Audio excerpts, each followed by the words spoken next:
how I got noticed and how people could spread the word about my books. And one of the things I did last year when I was self-published was did an online book club where, most book clubs are done with a group of people sitting in a room that you know. But now you can do online book clubs where the author can actually be part of the conversation, and you can ask the author what did he or she intend when they wrote about this character. And I think with ebooks, you can actually integrate that now into the ebook. It's very possible that if you're reading an ebook on the iPad or Kindle and you get to the end of the book, it can automatically launch you into a conversation about that book with other people who have read it.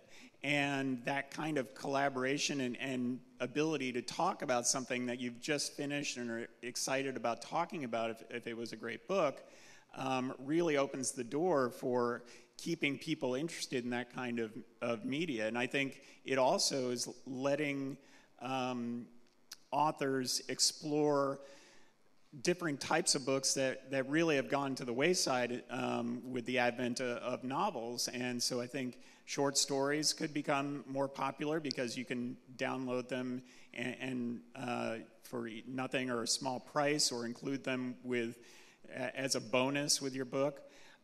Or maybe you subscribe to that book and you get a little update later saying, hey, the author wrote the first chapter on the new book. Here it is automatically. Novellas might be more viable because a 50,000 word novella will not be as expensive to distribute because it's an ebook. Serial novels, I think, will be much more popular because then you could have people subscribe to that novel and it's automatically downloaded to your iPad or Kindle on a weekly or monthly basis. And so I think we really have to look at what can we do that hasn't been possible before, instead of, boy, this is really going to kill, the print industry. And I think if we do that, then the publishing industry will continue to grow. And Mirko, what's it all about for you? Well, what was the question exactly again? What's next? What will happen? What's next?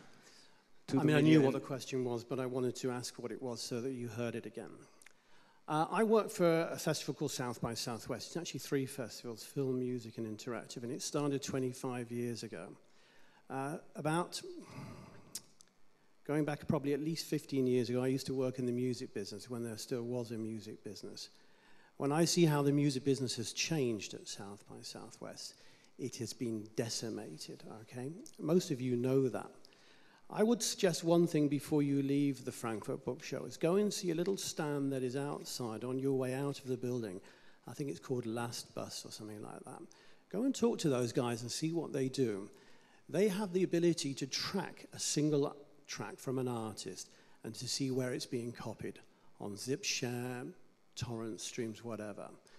It is mind-numbing. It is mind-numbing to see how much illegal stuff is out there. And this is going to hit the book industry when ebooks come out. About 15 years ago, when I worked in the industry, I predicted that the music industry would actually go down. It's dangerous making predictions, but when you have something digital, you try controlling it. Music business has been decimated. The book industry with ebooks, I would say, is the next up on that, because once your books are on EPUB forms out there, I don't know how you're going to control it. I really don't. These guys work on Tony Blair's book and also the book from Bill Clinton. Go and speak to them about what they do to get an insight what's going on. Now, I agree with these guys. One of the great benefits of technology is actually marketing and distribution. Great. So you can do what some of the studios do in America, for example. When they do a comedy pilot, they stick it out on YouTube, see what the hit rates are, to see whether they're actually going to produce it and release it as a full-blown comedy series. But if you are a content creator in music, photography, I think books, and wait till the pipe width comes on broadband and you get compression on films, I don't know how you're going to control it. Having said that, I think one thing that will happen is that when the other content industries catch up with the music industry, I think there will be a huge change in copyright, meaning that the existing copyright laws that are out there will start being enforced. Because the people who destroyed the music industry weren't the individuals who downloaded stuff and who the RIAA go and chase. You've heard these stories about students who try and get fined $20,000. The people who destroyed the music industry were the mobile companies, Nokia, Sony, Samsung, and so on, and Steve Jobs and Apple, thank you very much, and the ISP providers. That is the big move at the moment in the music industry, is to make the ISP providers actually pay for some of this stuff. So, sorry to be the bad one, but you know. Thank you. So that's your last chance to ask some questions to the panel for the whole conference. No further questions? There's a question. Please use the microphone. You think the music industry is dead, or is changing the ways where it's surviving from? The music industry will never die because people will always listen to music. But it has suffered enormously. I mean, I know a lot of quite well-known musicians who can't make a living who anymore. suffer? Huh? Who suffer? So I didn't hear. Who suffer? Who suffer? Well, the musicians are suffering. Okay, I mean, the big rumor at the moment is everybody's making money from touring, okay? Right? That's the, the big panacea which is going to save the music industry. Well, go and have a look at the figures from Live Nation. Go and have a look how much money they just lost in their last quarter, okay?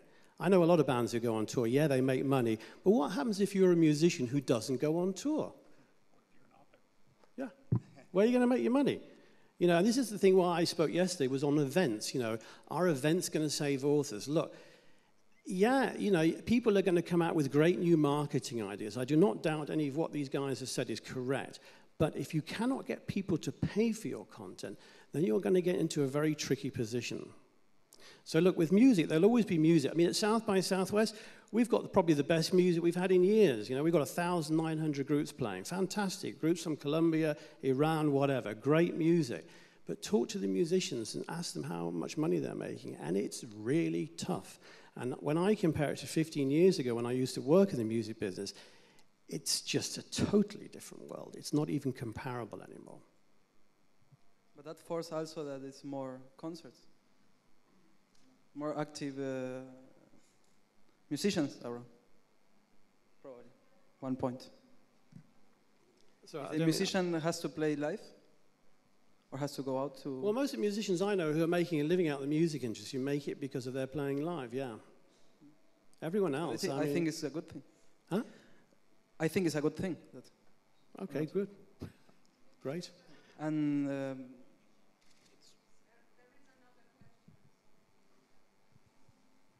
It's okay. I don't want to put anybody down. You do what you do, but I'm making a point about the industry, not about individual people. Apart from selling books, there would be another way of making money, and this is by advertising. Do you see any chance or any future in advertisement within books, within e-books, or any kind of books, digital? Yeah, unfortunately, I think somebody will do that. I know an author who experimented with selling the end of his book to other authors who wanted to get noticed in his books.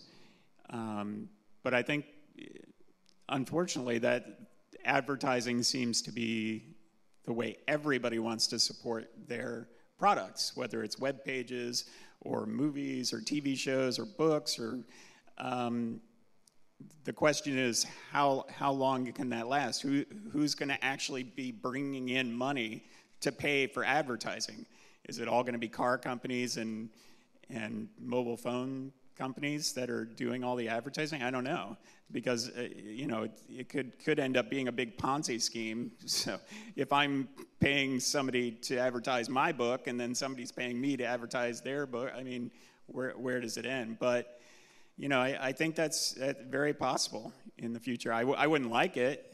I wouldn't like advertising in my book. And most authors' contracts right now state that you cannot advertise in the books. That's pretty standard language. That may change in the future if the market gets decimated, like it has with the music business. I'm hoping it doesn't, because it is a little different than the music industry. But you know, like Julian and Tendo said, you don't know what's going to happen in the next year, let alone 5 years from now. Can I add something to that? I mean, I think it definitely will happen, and I think while with fiction books, which is what Boyd does, it's something which doesn't seem to make sense in terms of retaining the integrity of the product. I do think, you know, in the non-fiction world, why not? You know, I think, you know, I'm developing an iPad app for the book I just wrote at the moment. So the choice is we sell it on the App Store, or we could do it for free and then give advertisers a chance to be in the book. And if it's relevant content, I don't know, maybe it's not a terrible idea.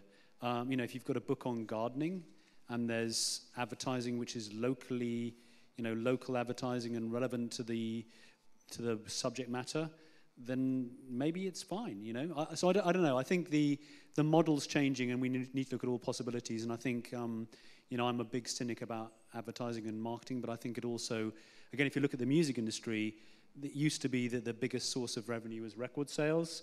Number 2 was merchandising, I think, and number 3 was live tours, and now it's number 1 live tours, although in the last year, Live Nation is now fucked because people aren't spending the same money they were 6 months ago. Number 2 is brand sponsorships. But does that matter? You know, is it okay that American Express is sponsoring the tour of a band, or that even a local sponsor is supporting the product and content of a band who otherwise wouldn't be able to get their music out there? And I think it's fine if it's done well and tastefully and it's relevant. And if it isn't relevant, people will turn off from that stuff. And if you look at studies on whether consumers want free content in exchange for ads, or whether they want to pay for content, there's a lot of people, huge numbers of people, who prefer it free with ads. And clearly, it's up to the gatekeepers, whether those are the authors or the marketers or the publishers or the studios or the record labels, to decide whether it's appropriate to have that content and how it interrupts the enjoyment. It doesn't have to be interruptive. I was talking to somebody on Saturday who's started this business, which I think will be pretty big, called SV Networks. And his model is that they will, he didn't use the word, but I'd use the word bribe people to watch brand ads while they're consuming other forms of content. So they'll be on Farmville, you know, the game on Facebook, the biggest game on Facebook, and they'll have run out of points. So they can either go and earn those points, or they can go and watch an ad from Toyota, a 30-second spot from Toyota. I don't know, is it good or bad?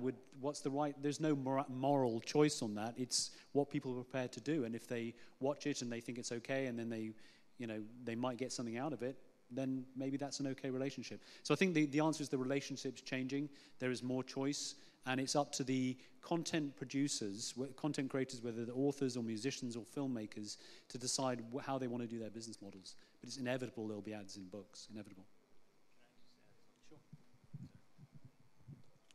I think it's a good question. I think we could debate about, you know, advertising and content merging, but it depends on how you look at things. Some people might say, for instance, that a film is really just an advertisement for a toy, perhaps, or vice versa. So when you draw out somebody to a theater to see Toy Story 3 or something like that, we're hoping that they enjoy the experience so much that they would like to continue it in other forms. So I think that what happened in the music industry is something that the movie business definitely looks at in trying to provide premium content, something that's worth paying for as much as possible. It's why you see 3D happening. We have a sort of specific model which counts on a theatrical experience. However,